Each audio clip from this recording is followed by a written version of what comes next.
When the leaders of the academic senate tell you to trust the process, you tell them, give us a process that we can trust. I only have a limited amount of time here, so let me mention a third and perhaps most glaring problem. The very committee charged with deciding whether the complaint was frivolous or not, the members of the very committee that was charged with finding whether the complaint was frivolous or not had a substantial and direct conflict of interest.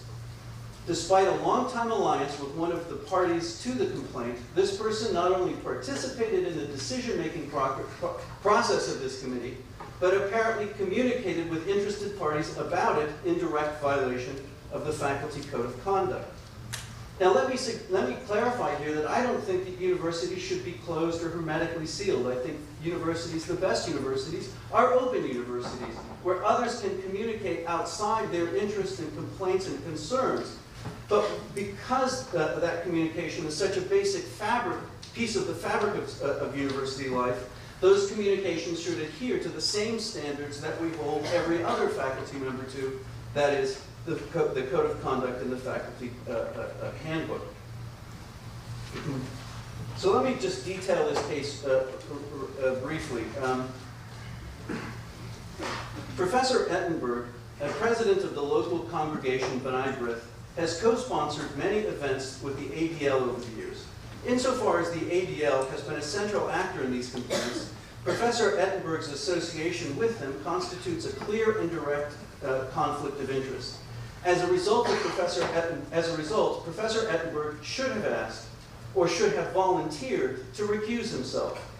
For what it's worth, I was virtually forced to drop my participation in the academic senate's handling of this case on the mere grounds that I was in the same department as Professor Robinson, never mind the fact that we know each other only through departmental meetings, and have mostly voted against one another in those meetings. Sorry, Bill. If my tenuous connection with Professor Robinson meant that I could not participate in the mere choosing of an ad hoc committee without damaging the results that an entirely different group of people would arrive at, then Professor Ettenberg's direct conflict of interest and his direct participation in the advisory committee's deliberations and decisions suggest that we cannot trust the fairness and legitimacy of this most important stage in the process so far. Since this committee required only a single positive vote to forward charges to an ad hoc committee, the participation of even one person with a conflict of interest, which we now know to be the case, mandates that the academic senate reject its findings since they cannot be trusted or relied upon as a basis for subsequent action.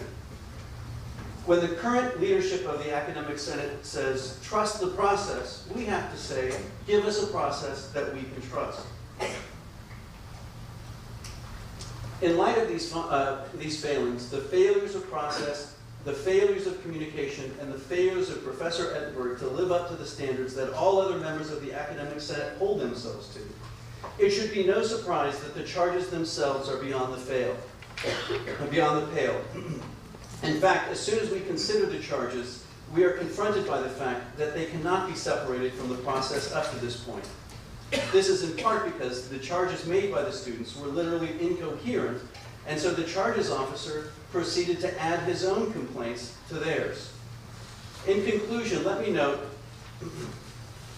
that we must recognize that in defending Professor Robinson, we are defending ourselves. We must stand up to this attack on academic freedom. We can never forget that freedom, privileges, and rights can only be achieved through persistent effort. In fact, nothing guarantees this freedom other than our own effort. There is no guarantee that academic freedom will survive at UCSB, no matter how many times it is mentioned in various documents adopted by the university, no matter how many times administrators proclaim its virtues, and no matter how many times it is challenged by outsiders. We can only sustain academic freedom through our sustained efforts on each occasion that it is challenged.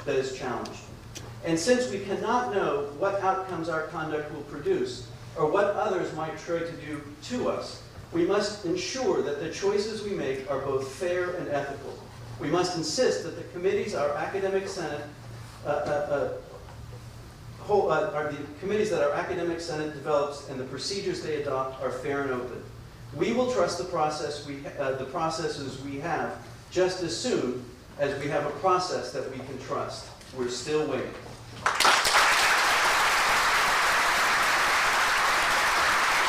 The next speaker, which would be Lisa Hajar. Professor Hajar is the chair of the Law Society program, served as the UCSB representative to the University of California Committee on Academic Freedom from 2004 to 2007. Her work focuses mainly on law and conflict. Her first book, Courting Conflict, is a study of the Israeli military court system in the West Bank and Gaza.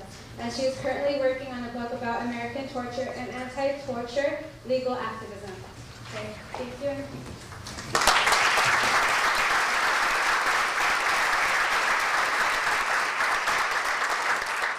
Thank you. I want to thank the organizers of this event and the, can you hear me? And the large turnout. I think this is a very important opportunity for us to glean something from this whole series of events, which will be both my opening and my closing line, that oftentimes problems are the greatest circumstances for developing opportunities to teach and learn from them, and hopefully to improve on the circumstances, building on what Jeff had just talked about.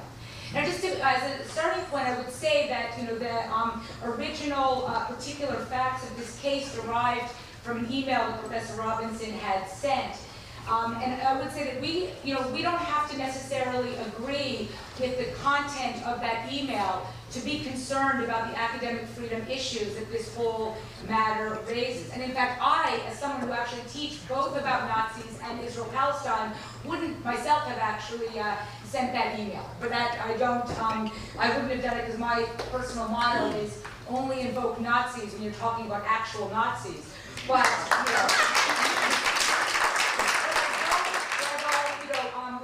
refute the idea that Professor Robinson has a right to send that, and in the context of his class, that certainly is a relevant piece of information.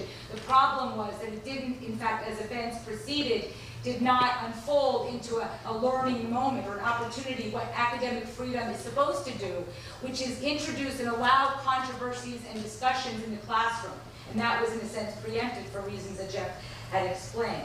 Now, I want to begin with the point about students, first of all.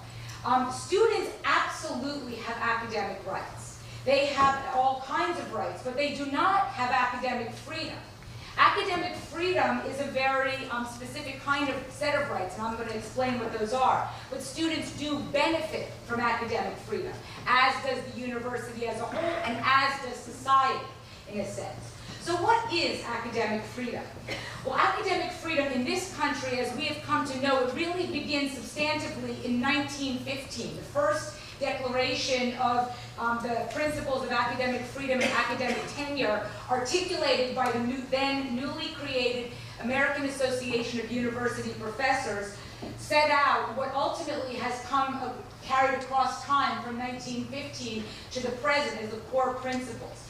But just to put that into context, like why did people galvanize themselves to form an American Association of University Professors and to articulate these principles?